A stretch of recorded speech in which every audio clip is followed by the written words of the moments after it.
me ajuda. E o profeta pergunta para ele: onde caiu? Onde caiu? Onde caiu? Onde foi que nós perdemos essa capacidade maravilhosa que Deus nos deu de trabalhar? E ele disse: caiu aqui, nesse ponto. O que o profeta faz? Veste uma roupa de escafandro, de mergulhador, mergulha lá, começa a tatear o fundo procurando o ferro do machado? Não. Diz que ele simplesmente pegou um galho, quebrou, jogou na água. Aonde caiu. E nesse momento, o que aconteceu? O machado se tornou menos denso do que a água. Agora imagine, irmão Joel. São coisas, irmãos, que a gente lê, né? A gente passa os nossos olhos sobre o texto e a gente não para. A gente não nos detemos ali naquele ponto para analisar isso.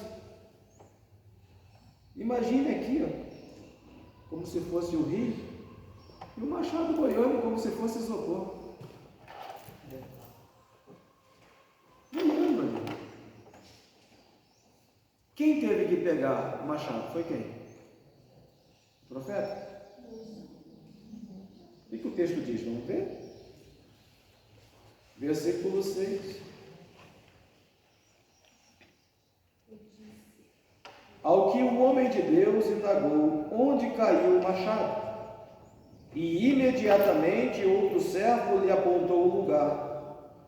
Então Eliseu cortou um galho, o jogou na direção indicada, fazendo o ferro do machado subir à tona e flutuar sobre as águas.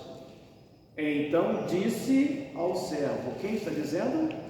Eliseu, o profeta, está dizendo ao jovem que perdeu a sua ferramenta: pega-o. Imperativo. É uma ordem, não é uma sugestão. Pega-o, retoma-o.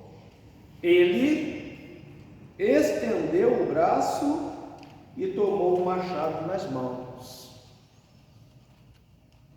Então há coisas que Deus faz. Uma delas é o milagre. Mas o ato de retomar a ferramenta, colocar novamente e colocar a cunha e capacitar a ferramenta, diz respeito a quem? A nós. Então, se Deus te deu um dom, e Ele te deu, você tem a obrigação de zelar por ele, de fazer as manutenções preventivas e corretivas da sua ferramenta, para que você possa produzir com qualidade no reino de Deus. Amém? Vamos voltar para a apostila. Então, nós definimos o que são os dons. Os dons são capacitações especiais e sobrenaturais concedidas pelo Espírito de Deus ao crente para serviço especial na execução dos propósitos divinos por meio da igreja. Então, o dom que você recebeu não foi para que você produzisse para você. O dom que você recebeu foi para que você pudesse produzir para o corpo, para a igreja. Assim como os membros do corpo, os órgãos de um corpo humano, não trabalham para si mesmo, mas trabalham para o bem-estar do corpo. O coração não trabalha para si mesmo, ele trabalha visando o benefício, o bem-estar do corpo. Então as ferramentas nos foram dadas para que nós possamos trabalhar em benefício, na edificação do corpo e também na expansão do reino de Deus. Fugiu desses propósitos, é necessário rever os conceitos. Vamos caminhando mais um pouquinho? Ele diz ainda: enquanto a igreja estiver na terra, isso envolve todo o aspecto da vida cristã, como adoração, evangelização, operação de milagres e o exercício do ministério. Eles podem ser concedidos de repente, em qualquer fase da experiência cristã, ao ser batizado no Espírito Santo no início da fé ou ao longo da carreira cristã. Todos nós devemos buscar os dons espirituais a qualquer momento. Então, os dons são essas capacitações, tá? Mas elas pertencem a quem? Pertencem ao Deus Trino, ao Deus Pai, ao Deus Filho e ao Deus Espírito Santo. Mas quem administra esse arsenal, por assim dizer, é o Espírito Santo. E é Ele que distribui os dons conforme Ele quer, conforme a necessidade também, por assim dizer, da igreja. Então, eu não creio, eu particularmente não creio, que Deus, Ele age na igreja nos dias de hoje, separando principalmente obreiros e ministros do Evangelho, como na antiga aliança. Um chamado direto, que o Elias passa sobre o Eliseu, joga o manto nas suas costas e diz: segue-me. Como Jeremias: antes que te formasse no ventre, eu te conheci e te constituí profeta às nações.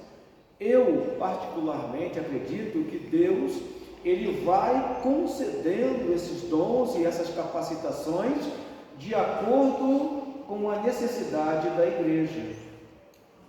Então a igreja, ela começou pequena, ela tem ali um pastor, mas ela foi crescendo, ela foi se desenvolvendo e de repente começa a chegar muitos jovens, irmão Wander, na igreja. E o pastor, ele não consegue, devido ao crescimento da igreja, dar a atenção que é devida a esses jovens. Então eu creio que diante dessa realidade, o que o Espírito Santo faz? Ele capacita uma pessoa no meio do rebanho, para que essa pessoa possa trabalhar diretamente pastoreando esse grupo de jovens. Assim acontece numa escola bíblica dominical, num grupo de louvor. O Espírito Santo, ele vai dotando e vai capacitando pessoas para que a igreja seja suprida nesses ministérios.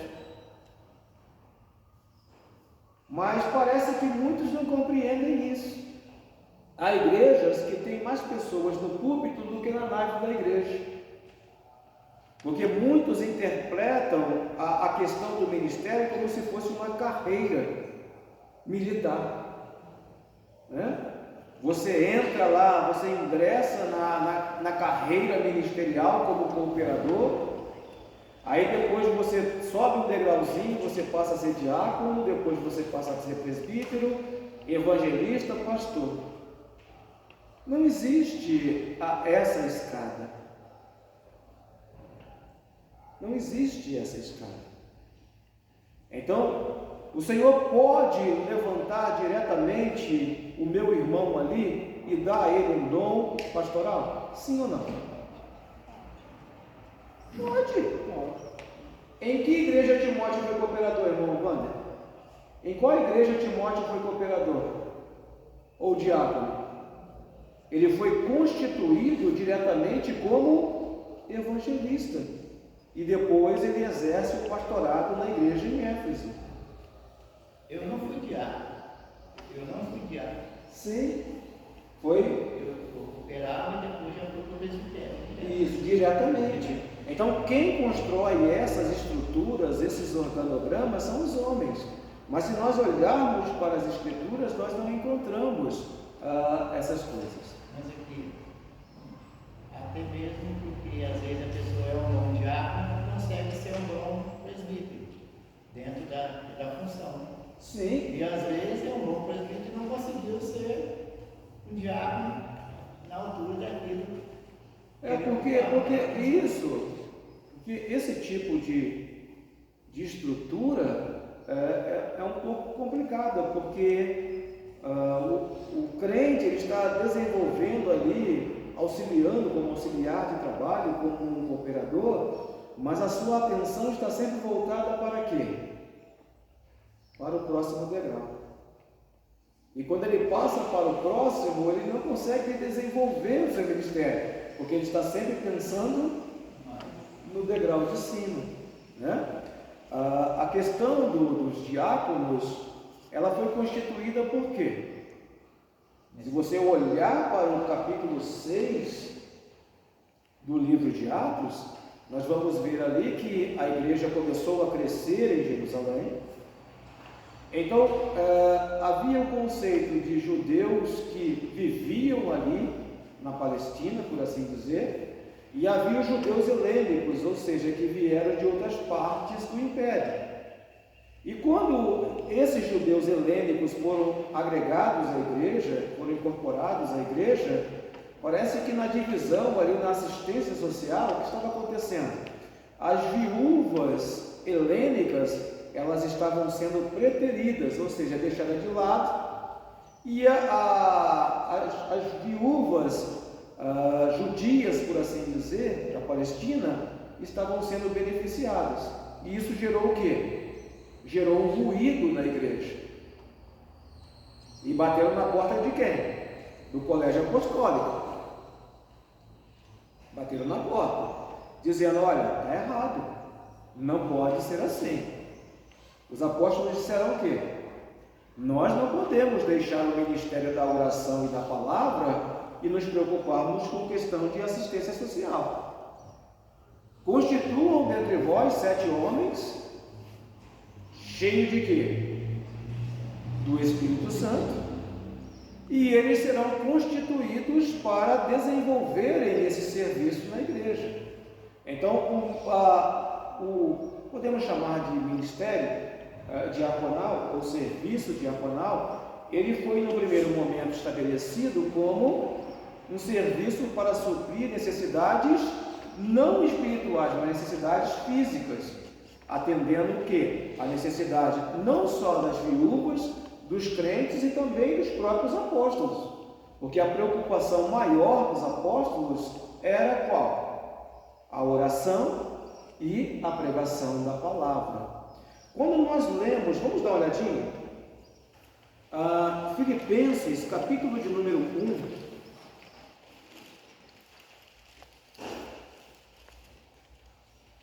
carta de Paulo aos Filipenses,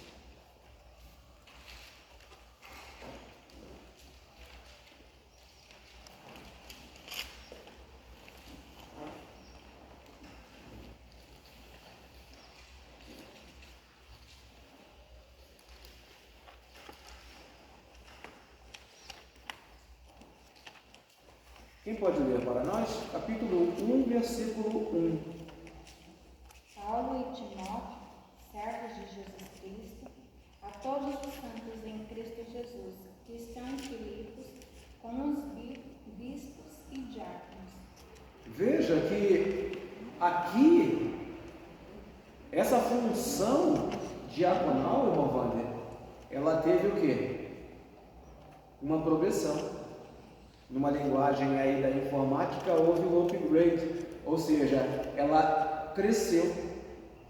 Perceba que o apóstolo Paulo coloca bispos e diáconos praticamente exercendo uma função de liderança na igreja. Mas não foi necessário mudar o título, continuou sendo diácono da mesma maneira, mas parece que houve uma elevação aqui nessa responsabilidade. Já não é mais, irmão Joel, a questão da assistência social, mas aqui já é um cargo de liderança na própria congregação. Então a gente tem que tomar cuidado, porque a gente fala sempre assim: não, mas a igreja tem que buscar ser como a igreja primitiva, não é? A gente ouve muito isso, porque a igreja primitiva fazia isso, a igreja primitiva fazia aquilo outro, Aí você pergunta, mas qual igreja primitiva? Porque a igreja primitiva, em Atos, capítulo de número 6, ela tem diáconos cuidando de assistência social. Mas a igreja primitiva de Filipenses, capítulo 1, versículo 1, ela já tem diáconos exercendo função de liderança da igreja. Então a igreja ela está crescendo e ela está passando por transformações. Então a gente tem que tomar cuidado com essas coisas. Então eu creio, voltando ao cerne do assunto, eu creio que Deus, Ele capacita sim, Ele concede dons ministeriais de acordo com a necessidade da congregação. É necessário um professor da escola dominical, então Deus capacita com o dom do ensino. É necessário que a igreja faça missões, que a igreja evangelize mais. Então Deus desperta o dom do evangelista em algumas pessoas, para que a obra de Deus possa crescer naquele lugar. Eu não creio que Deus hoje fale diretamente, minha irmã, comigo ou com a irmã, dizendo faça isso ou faça aquilo outro. Eu creio que Deus, Ele trabalha desta maneira. O Espírito de Deus enxerga a necessidade e Ele supre como? Capacitando os crentes daquela congregação para que eles possam então exercer esses dons que receberam. Amém? Mas isso é um ponto de vista pessoal, particular do irmão Ezequias. Vamos continuar. A função dos dons espirituais. O uso dos dons espirituais é essencial nas reuniões cristãs, na vida pessoal e no serviço da evangelização. Isso era uma realidade na época dos apóstolos e continua um fato na atualidade. Então, assim como os primeiros cristãos, eles precisavam dos dons espirituais para que eles pudessem trabalhar, para que eles pudessem exercer os seus ministérios, assim também nós precisamos nos nossos dias. Vocês acreditam que as dificuldades daquela época eram maiores do que as nossas hoje para a evangelização? O mundo era diferente? Não. O tempo passa, mas as pessoas continuam as mesmas, porque o pecado, ele não faz distinção de eras. O pecado era mais evidente no primeiro século do que hoje, ou vice-versa. Não, o pecado sempre foi o mau e velho pecado. Ele sempre agiu da mesma maneira. Então, se você ler a carta de Paulo aos Romanos, no primeiro capítulo, do versículo 18 ao versículo de número 32, você vai ver ali a real condição da sociedade romana nos dias do apóstolo Paulo. É um reflexo, é um espelho da nossa sociedade. Então a igreja sempre teve dificuldades no mundo para anunciar a sua mensagem, para refletir. Então Deus a capacitou, a dinamizou, não somente com o batismo no Espírito Santo, mas também com os dons espirituais, para que a obra de Deus pudesse crescer. Então vamos ver aqui acerca da lista dos dons.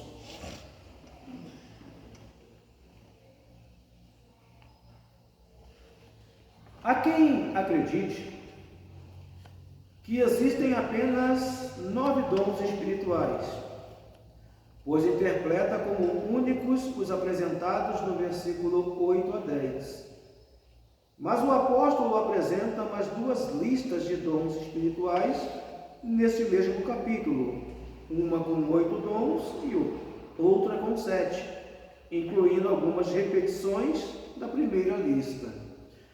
Quando o apóstolo Paulo ele elencou esses dons de 1 Coríntios 12, versículo 8 a 10, ele não quis ali, irmã Rosa, fazer uma lista exaustiva. Nós não sabemos quantos são os dons e as operações do Espírito Santo. Então, quando Paulo ele ali elencou os 9 dons dessa lista, ele não tinha o propósito de fazer uma lista exaustiva, ou seja, definindo e dizendo, é só isso e acabou. Parece que essa lista estava relacionada aos dons que estavam atuando ali na igreja de Corinto, os dons que estavam em evidência ali na igreja em Corinto. Abra sua Bíblia, Efésios. Um irmão, por gentileza, primeira coisa, Romanos capítulo 12, e outro irmão ou irmã, Romanos 12,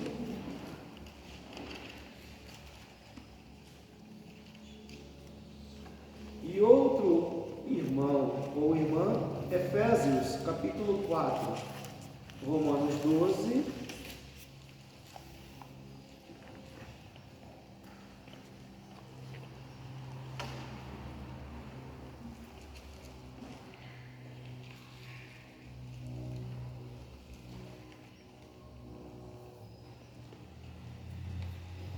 aqui Paulo, versículo 3 a 8 é um texto bastante extenso. Paulo ele vai aqui elencar alguns outros dons espirituais, tá?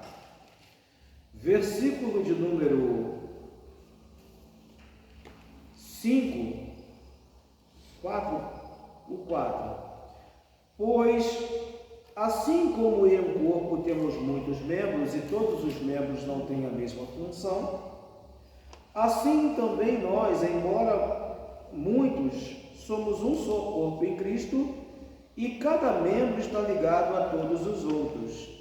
Aí ele vai dizer, temos diferentes dons. Estão me acompanhando? Versículo de número 6. Temos diferentes dons, de acordo com a graça que nos foi dada. Se alguém tem o dom de profetizar, use-o na proporção da sua fé. Aqui aparece que dom? A profecia. Se o teu dom é servir, existe esse dom? Sim, o dom de serviço. Ele diz, se é servir, sirva. Se é ensinar, ensine. Então nós temos profecia, serviço, ensino. Se é encorajar, o dom do encorajamento. Haja como encorajador. O que contribui. Olha que coisa bonita.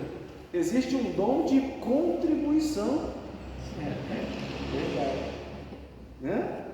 E diz mais, coopere com generosidade. Se é exercer liderança, outro dom, que administre com zelo. Se é demonstrar misericórdia, é um outro dom, o dom de ser misericordioso, que realize com alegria.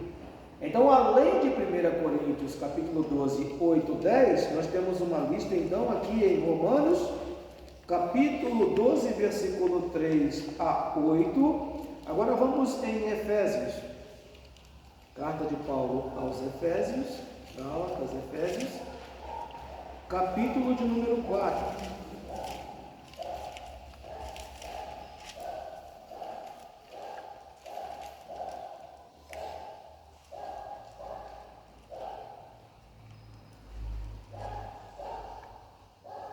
Versículo de número 8, 8 a 11. Aqui nós vamos ver uma outra lista com mais 4 dons espirituais. 4, 8. Por isso é que foi declarado, quando ele subia em triunfo às alturas, levou cativo muitos prisioneiros e distribuiu dons aos homens. O que significa ele subiu, senão que também desceu às partes mais baixas da terra? aquele que desceu é o mesmo que semelhantemente subiu muito além de todos os céus, para preencher tudo o que existe. Quais são os dons que o Senhor Jesus ele deu aos homens? Versículo 11. Assim ele designou alguns para apóstolos, veja aí, um dom ministerial. Segundo, outros para profetas, é o segundo. Outros para evangelistas e outros para pastores e mestres. No original não há essa distinção de pastor e mestre.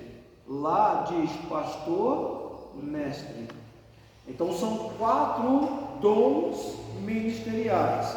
Então nós temos uma lista: 1 Coríntios 12, 8, 9. Nós temos uma segunda lista, Romanos capítulo 12, versículo 3 a 8. E nós temos também aqui uma outra lista, Efésios capítulo 4, versículo de número 11. Isso significa dizer que nós podemos passar a régua, irmão Joel? É só isso? Não. Esses são os dons que o Espírito Santo moveu os apóstolos para fazer, para descrevê-los, por assim dizer. Mas isso não significa que eles exauriram, esgotaram todas as dotações e capacitações do Espírito Santo. Então o Espírito Santo ele é Deus e ele age da maneira que ele quer e ele distribui os dons conforme ele quer. Não é errado buscarmos os dons, mas quem define, quem determina o dom que você vai receber, quem é? O Espírito Santo de Deus. O que nós não podemos fazer, irmãos, e é um erro muito comum, né? Na parábola dos talentos, uma parábola muito conhecida, o Senhor partiu para uma terra longínqua. Quantos talentos esse Senhor tinha? Quantos talentos ele tinha? O Senhor que repartiu os talentos. A um ele deu, a outro ele deu 2, e a outra ele deu, quantos talentos ele tinha? 8 talentos. E o texto diz que ele distribuiu os talentos de acordo com a capacidade de cada um. Então chamou o irmão, falou: toma 5, deu 2 para a irmã e deu 1 para mim. E ele tinha um propósito. Qual era? Qual era o propósito? Multiplicar. Eu deveria granjear, eu deveria trabalhar com esse recurso e multiplicar, para que quando o meu Senhor voltasse, eu teria que apresentar o quê? O lucro, o ganho daquele talento que me foi confiado. O texto diz que quem recebeu 5 fez o quê? Trabalhou, multiplicou e ganhou 5 talentos. Em proporção, em percentagem, quanto que ele produziu? Ele dobrou, ele produziu 100%. 100%.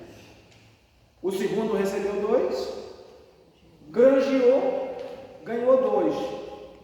Qual a percentagem? 100%. Aquele que recebeu 1, ele deveria fazer o quê? Trabalhar, granjear. Ele deveria se esforçar para produzir alguma coisa. Ao invés de trabalhar, o que ele fez? Ele cavou um buraco, enterrou o talento e deixou quieto. Ele disse: quando eu voltar, o que eu faço? Eu desenterro e digo aqui: está aqui o que é seu. Não perdi nada, está aqui o que é seu. O Senhor voltou. E na hora do acerto de contas, como é que foi? Ele chamou os servos. Primeiro que ganhou 5. Não é isso? Ele apresentou o lucro, o fruto do seu trabalho, 5. Qual foi a palavra? Servo bom e fiel. Chegou o segundo, apresentou o fruto do seu trabalho, servo bom e fiel. Chegou o terceiro, ainda limpando de terra, né? Talvez, né?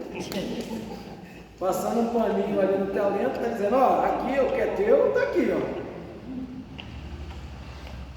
Qual foi a palavra? Servo mau e negligente.